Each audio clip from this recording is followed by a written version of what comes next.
واحد البرلماني ناض كيهاجم وليدات المغاربه، عوض ما انه يدافع على وليدات المغاربه اللي صوتوا عليه، لا ناض كيهاجمهم، ناض كيهاجمهم بكل وقاحه، وكيدافع على الوزير الميراوي، وقال لك انا ندافع على الوزير الميراوي وندافع على اخنوش وندافع على بركه. اختار غير الوزراء اللي الشعب مكحط معاهم.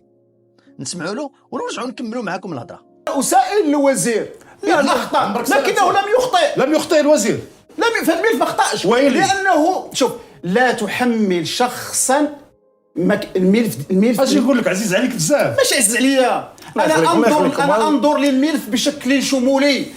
كيف شفتوا هذا الوزير هذا جالس كيهاجم طلبة الطب وكيقول لك حقا لا، هاد طلبة الطب هادو راه ماشي اي واحد خرج للشارع يعني عنده الحق، وكيزيد كيقول لك انصر اخاك ظالما او مظلوما، وكيزيد في الهضره ويقول لك الوزير ما غلطش.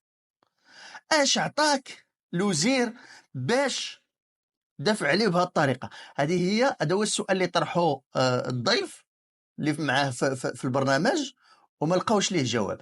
عرفت ندير له الميراوي والله ما عرفت ولا وهافك منه غادي نقلب حتى اللقا كريم. انا تنقول لك غادي نقلب حتى اللقا، يا هنا يا في القلعه، لا يا في بن صالح. طبعا الجواب بسيط جدا، الميراوي هو وزير التعليم العالي، والسي العياشي الفرفار هو استاذ ديال التعليم العالي في الجامعه ديال في لافاك ديال اكادير. يعني واحد كيدافع على الوزير ديالو، كيدافع على الباترون ديالو في سميتو.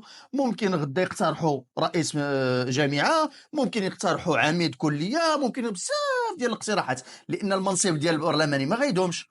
الناس غيعيقوا به بانه جالس كيشمت فيهم، غيطيروا غيمشي في حاله، ما غيصوتوش عليه، لان صوتوا عليك المره الاولى حيت ثقوا فيك. مين اللي غيلقاو كتدافع على الميراوي وكتدافع على بركه وكتدافع على اخنوش وكطحنهم هما، ما يبقاوش يثيقوا فيك، اكيد ما يبقاوش يثيقوا فيك. كيفاش غيثيقوا فيك هاد الناس وانت جالس كطحنهم وكتقول بانه غالطين هذوك اللي كيخرجوا للشارع، وماشي اي واحد يخرج للشارع يعني عنده الحق. راه ما كيخرج للشارع مولاي بنادم حتى كيكون دايزه فيه حتى العظم، ولكن انت ما دايزاش فيك حتى العظم باش تخرج للشارع وباش تعرف المعاناه ديال ديك الناس، باش تعرف المعاناه ديال ديك الطلبه اللي خارجين وكيحتجوا. والمشكل ولا اللي كيحتج عنده الحقيقه ولا عاد خرج كيحتج ويرفع صوته علني يملك الحقيقه. عفاكم الحقيقه لا تكون في الشوارع. شنو فين هي الحقيقه؟ ماشي اللي هاد الاستقواء بالعدد وحنا 25000 وحنا ولا ما كنا حنا استقواء بالاغلبيه بالعدد، ماشي استقواء. انا كنقول انصر اخاك ظالما او مظلوما.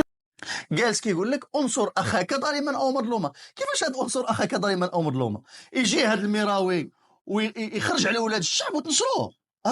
وقال لك الوزير ما غلطش، الوزير ما غلطش. كيفاش الوزير ما غلطش؟ علاش الوزير ما غلطش؟ شكون انت باش تقول الوزير ما غلطش؟ شكون انت اللي كتقيم زعما هذا اللي غلط وهذا اللي ما غلطش؟ شكون انت صوتوا عليك الناس، يا اما غتدافع عليهم يا اما غتقدم استقالتك وتمشي في حالك، ماشي تنوض وتبدا تلحس الوزراء وتبدا تقول انا غندافع على بركه، انا كندافع على اخنوش، انا كندافع على كذا.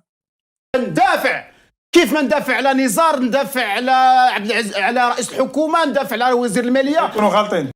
عيب يكون برلماني وكيعتبر راسو حقوقي، لان انا جلست مع العياشي الفرفار وكنعرفه كصديق، ولكن هذا ما كاين فيش انه ما يخلينيش ان حيت صديق ديالي غنسكت عليه. لا، غلطتي يا العياشي الفرفار، غلطتي طبعا، غلطتي انك هاجمتي الطلبه ديال الطب. يا اما تكون في الصف ديالهم يا اما تسكت.